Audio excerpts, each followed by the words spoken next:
नमस्कार, जय हिंद, वंदे मातरम। एक बार फिर से आपका बहुत बहुत स्वागत है हमारे YouTube चैनल के अंदर।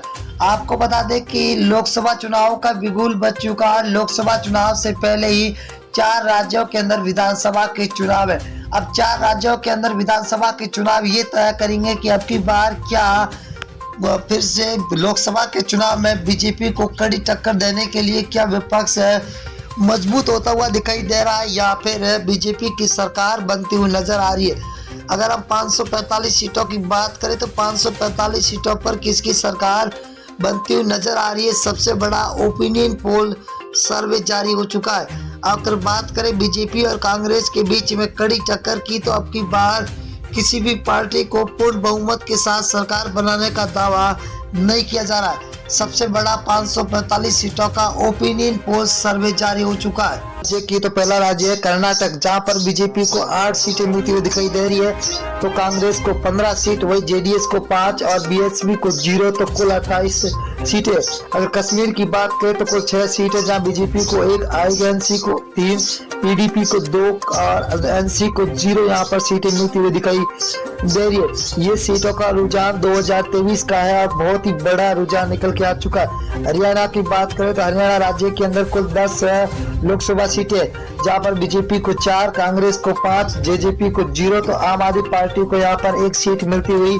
दिखाई दे रही है। 2024 के अंदर लोकसभा चुनाव है। और दिल्ली की बात करें तो दिल्ली के अंदर लोकसभा सीटें 7 है।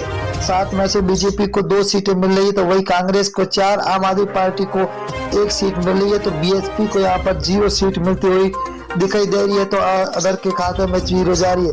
अगर हम पंजाब राज्य की बात करें तो 13 लोकसभा सीट है, जहाँ बीजेपी को 1 सीट मिल रही है, वही कांग्रेस को 2 सीटें मिल रही है, तो आम आदमी पार्टी के खाते में 9 सीटें जा रही है और एसएडी को 0 सीट मिलती हुई दिखाई दे रही है।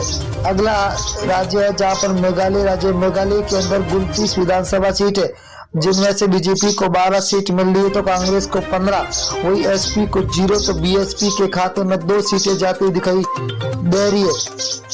अगला राज्य झारखंड। झारखंड की बात करें दोस्तों तो यहाँ पर 19 लोकसभा सीटें, जहाँ बीजेपी को 6 मिल रही है, तो वही कांग्रेस के खाते में 8 सीटें जा रही है, तो जेएमएम के खाते में 5 सीटें जा रही है, तो आरजेडी के खाते में 0 सीट मिलती हुई दिखाई दे रही है। आंध्र प्रदेश राज्य की बात करें तो यहाँ पर लोकसभा सीटें 25 है। 25 में से बीजेपी को 8, वही कांग्रेस को 4, तो वाईआरएस को 10 और टीडीपी को 3 सीटें मिलती हुई दिखाई दे रही है, तो अदर के खाते में 0 सीट मिलती हुई दिखाई दे रही है। उड़ीसा की बात करें तो उड़ीसा के अंदर लोकसभा सीटें 21 है।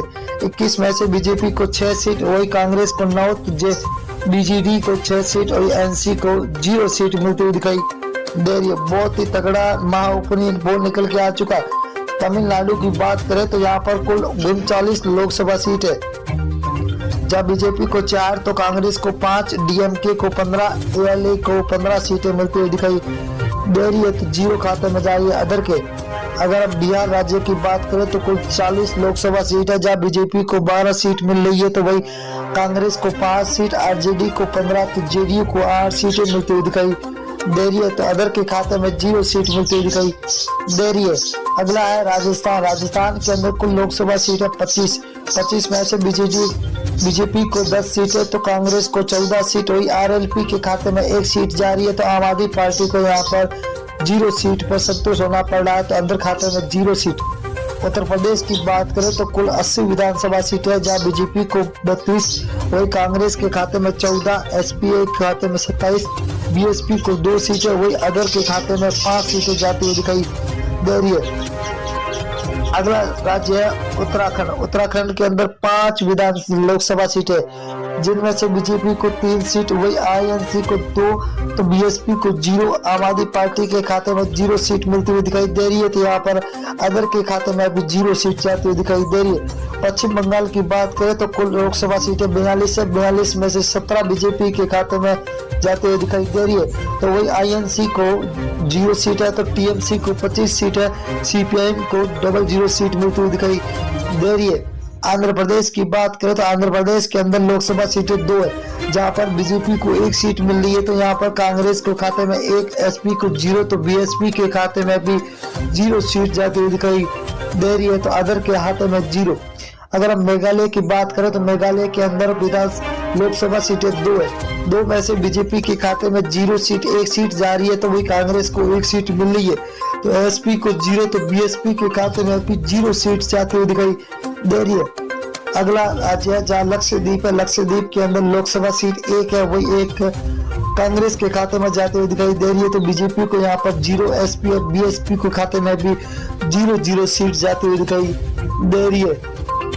अगला राज्य है महाराष्ट्र। महाराष्ट्र के अंदर 48 विधान लोकसभा सीटें है, जहाँ बीजेपी को 15, कांग्रेस के खाते में 14, तो एसएचएस को 10 और एनसीपी को 8 सीटें मिलती दिखाई दे रही है। तो अदर के खाते में 0 सीट जाती हुई दिखाई दे रही है। छत्तीसगढ़ राज्य की बात करें तो यहाँ पर लोकसभा सीटें 11 है। 11 में से बीजेपी को 6 सीट मिल रही है, तो आईएनसी के खाते में 5 है, आम आदमी पार्टी को 0, बीएसपी को यहाँ पर 0 सीट मिल रही है, तो अदर के खाते में भी 0 सीट जाती हुई दिखाई दे रही है। तेलंगाना की बात करें तो कुल 17 लोकसभा सीटें, जहाँ बीजेपी को 3 सीट, वही कांग्रेस को 5, तो टीआरएस को 7, एआईएम को 2 सीटें मिलती हुई दिखाई दे रही है। बहुत ही बड़ा तगड़ा झटका लगता हुआ दिखाई दे रहा है आपकी बात। अगर केरल की बात करें तो केरल के अंदर 20 विधान लोकसभा सीटें, जहाँ बीजेपी को 1 सीट मिल रही है, तो कांग्रेस को 10 सीटें, वही एलडीएफ को 9 सीटें मिल रही है, तो यूडीएफ को 0 सीट मिलती हुई दिखाई दे रही है, तो अदर के खाते में 0 सीट जाती हुई दिखाई दे रही है। असम राज्य की बात करें तो कुल 14 सीट है, जहाँ बीजेपी को 7, को